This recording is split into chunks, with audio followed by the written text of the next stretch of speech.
पर्दा पार्ट 2। वह मरनी नहीं चाहिए। तभी मोहन मुझे बचाने कुएं में कूद गया और ऊपर खींच लाया। वह औरत जो चीखती हुई आई थी, वह बोली, यह लड़की निर्दोष है। मार्ता की मूर्ति रो रही है और जब हम उनकी आरती कर रहे थे तो दिया अपने आप बुझ गया। जरूर इस लड़की के साथ बुरा हो रहा है, लेकिन यह भी गांव वाले मानने को तैयार नहीं थे। तभी एक किताब ने मेरी सच्चाई सबके सामने ला दी। एक मैगजीन में मेरा फिर से फोटो था। तभी रोशनी बोली, इस किताब वाले ने धोखे से हरनी की फोटो निकाली है, क्योंकि उस दिन मैं भी उसके साथ थी। इसमें उस मैगजीन वाले का नंबर लिखा है। मैं फोन करती हूँ। उसने जब फोन किया तो फोन लगा नहीं। उसने उस फोटो खींचने का वाले का एड्रेस भी था। तो मैंने एक फैसला लिया कि मैं इसके पास जाऊंगी और इसे यहाँ पर लेकर आऊंगी और वो ही असली सच्चाई बताएगा। गांव वाले मुझ पर विश्वास नहीं कर रहे थे, पर मनु ने कहा, अगर यह उस आदमी को नहीं लेकर आई तो मैं इस कुएं में कूद कर अपनी जान दे दूंगा। तब जाकर गांव वालों ने मुझे वहां से जाने की इजाजत दी और मैं रोशनी के साथ बाहर शहर में चली आई। सबसे पहले हमें उसका पता जानना था, वह रहता कहाँ था। उसने अपनी मैगजीन में नंबर भी दे रखा था, पर उस पर वह बात नहीं हो रही थी। इसे कुछ न जानकर रोशनी ने एक लड़की को बुलाया जो उस लड़के को आसानी से ढूंढ सकेगी। हालांकि रोशनी भी मेरे साथ थी, पर उसके पति बार बार फोन कर रहे थे। उसके अपने 3 बच्चे थे, उन्हें संभालना मुश्किल हो रहा था। पर रोशनी मुझे अकेले छोड़ना नहीं चाहती थी, इसलिए उसने कोई ना कोई बहाना बता दिया। उसकी अपनी एक दोस्त थी जो इंजीनियर थी और बाहर कहीं काम कर रही थी। उसने जब हमारी मदद के लिए बुलाया तो उसने पहले मना किया, फिर बाद में उसका फोन आया, उसने हाँ कर दी। उसने हमें पहाड़ी इलाके में बुलाया था। उसका आना हमारे लिए एक खुशी का संकेत था, क्योंकि वह इस बाहरी दुनिया के बारे में काफ़ी जानती थी, अच्छी पढ़ी लिखी थी। पर उसकी अभी शादी नहीं हुई थी। वह होटल में हमसे मिलने आई तो बोली, मैंने उस मैगजीन वाले का पता किया, वह कुछ दिनों के लिए बाहर विदेश गया है, पिक्चर के लिए। तो तुम यहाँ रहो या वापस चली जाओ, क्योंकि मैं तो अभी यहाँ कुछ दिन और रहूंगी। तुम रहना चाहो तो रह सकती हो। रोशनी ने यहाँ रहने को बोल दिया। जब तक हम उस आदमी से नहीं मिल लेते, हम वापस गांव नहीं जाएंगे। मैं और रोशनी वहीं उसी पहाड़ी जगह पर रुक गए। मुझे वह लड़की बहुत अजीब लगती थी। बाथरूम में यूं ही आ जाती थी, मुझे पर्दा करने को मना करती थी, और जब उसने हमारे गांव के बारे में जाना तो खूब जोर जोर से हंसने लगी लगी तुम किस अंधविश्वास में जी रहे हो आज की दुनिया में रहकर? मतलब जब तक तुम मरोगे नहीं तब तक कोई बच्चा ठीक ठाक पैदा नहीं होगा, और तुम्हारे गांव की हर औरत पर्दा में रहती है। क्या कल्याणी देवी सिर्फ औरतों को ही ये श्राप देकर गई थी, आदमी को नहीं? जब वह खुद एक औरत थी, तुमने कैसे मान लिया कि एक औरत ही दूसरी औरत को पर्दा करने की कहेगी? क्या हर रीति रिवाज, यहाँ तक कि श्राप भी अब सिर्फ औरतों पर ही लागू होता है? और सोचो, अगर तुम गांव गई और तुम्हारे जाने से पहले ही वह बच्चा पैदा हो गया, तो क्या तुम्हें मरना नहीं पड़ेगा? यह सब अंधविश्वास है। इसे जितना मानोगे उतना ही लोग तुमसे मनवाएंगे। बाकी सब औरतें ने यह सब नहीं रोका, पर तुम तो रोक सकती हो। वह औरत भी रोक सकती थी, पर या तो ये काम सिर्फ तुम्हारे हाथों होना चाहिए। मैं अपने गांव की बुरा नहीं सुनना चाहती थी। मैंने कहा, तुम क्या जानो रीति रिवाजों जो हमारे गांव की औरतों ने सहा है, वह तुम जैसी लड़की कहाँ सही पाएगी? तुम तो इतने छोटे छोटे कपड़े पहनती हो जो शुरू होते ही खत्म हो जाते हैं।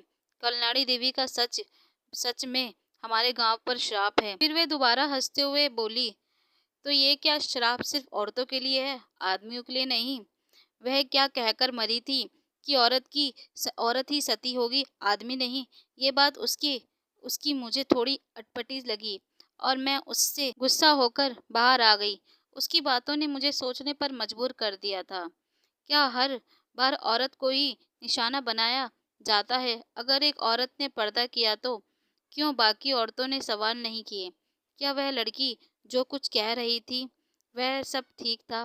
पर माँ ने कहा था कि पर्दा हमारी रक्षा करता है।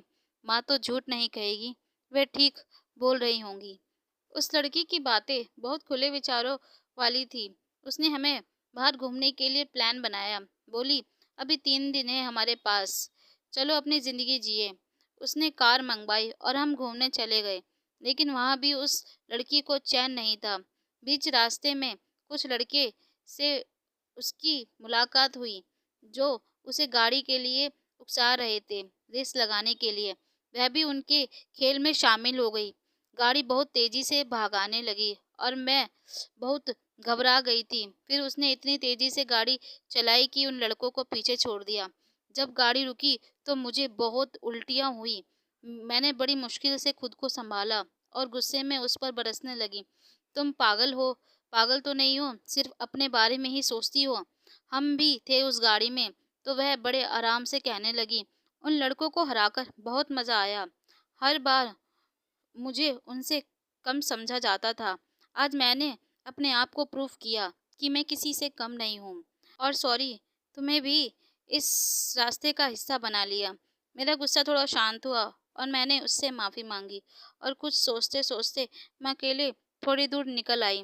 तभी वही लड़के आ गए। मैंने पर्दा भी रख रखा था, पर मुझे अकेला देखकर वह मुझे छेड़ने लगे, मेरी चुन्नी खींचने लगे, मेरे साथ बदतमीजी करने लगे।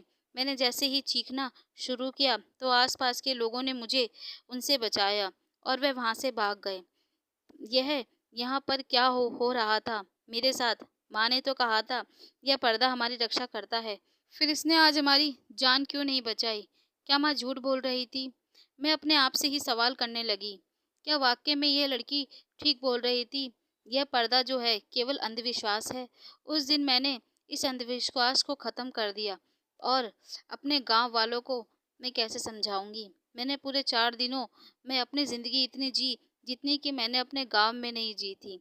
उसके बाद वह मैगज़ीन वाले से हम मिले, जिसके बाद उसने बताया जब उसने मेरी फ़ोटो खींची थी तो उस वक्त वह मुझे बताना चाहता था कि वह मेरी फ़ोटो खींचना चाहता है। पर ना जाने कब मैं वहाँ से चली गई। उसने मुझे बहुत ढूंढा पर मैं कहीं नहीं मिली। पर अगर मेरी ये फ़ोटो खींचने पर तुम्हारी जान जाने वाली है तो मैं ज़रूर तुम्हारे गांव में जाकर गवाही दूंगा कि तुमने खुद ये फ़ोटो नहीं खिंचवाई है। वह मैगज़ीन वाला हमारे साथ जाने को तैयार था गांव में, पर इस बार मैं एक नई लड़की बन के जा रही थी। एक नई हरनी, एक अंधविश्वास से दूर रहने वाली लड़की। मैंने जैसे ही गांव में कदम रखा तो सब मुझे हैरानी से देख रहे थे। बिना पर्दे के मैं पूरा गांव मुझ पर थू थू कर रहा था।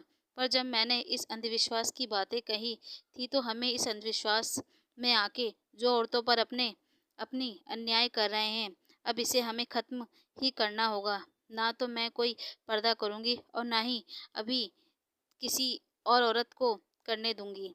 तभी एक आवाज़ आई, खुशी का बच्चा इस दुनिया में आने वाला था। वही खुशी जो मेरे टाइम पर माँ बनने वाली थी। पूरे गांव वाले बोलने लगे, अगर ये बच्चा ठीक ठाक पैदा नहीं हुआ तो तुझे अभी सती होना होगा और इस बार हम कोई मौका नहीं देंगे। अब ये फैसला मेरी ज़िंदगी या मौत का था। तभी कुछ ही देर में खबर आई कि खुशी की लड़की बिल्कुल ठीक ठाक पैदा हुई है। सब हैरान थे और मैं बहुत खुश थी क्योंकि आज ये अंधविश्वास खत्म हो जाएगा। पूरे गांव शांत था और सब शायद अब मेरे साथ थे। मैं कल्याणी देवी की मूर्ति के पास गई और मैंने उसे आग लगा दी। तभी बाकी औरतों ने अपना पर्दा खोल दिया और इस बार पूरा गांव से अंधविश्वास खत्म हो गया। शायद ये उन औरतों की इच्छा थी जिन्होंने बेवजह अपने आप को सती किया था। उन्होंने ही मुझे इस अंधविश्वास को खत्म करने के लिए चुना था। सब खत्म तो हो गया और अब मैं एक खुली चिड़िया की तरह पूरे गांव में घूमती हूँ बिना किसी पर्दे के। अगर आप मेरे चैनल पर नए हैं तो प्लीज़ मेरे चैनल को सब्सक्राइब कर लीजिएगा। कमेंट करके ज़रूर बताना आपको मेरी कहानी कैसी लगी। मैं नीता आपसे विदा लेती हूँ, फिर मिलूँगी अगली कहानी में। इसी तरह मेरी कहानी के साथ जुड़े रहिएगा। धन्यवाद।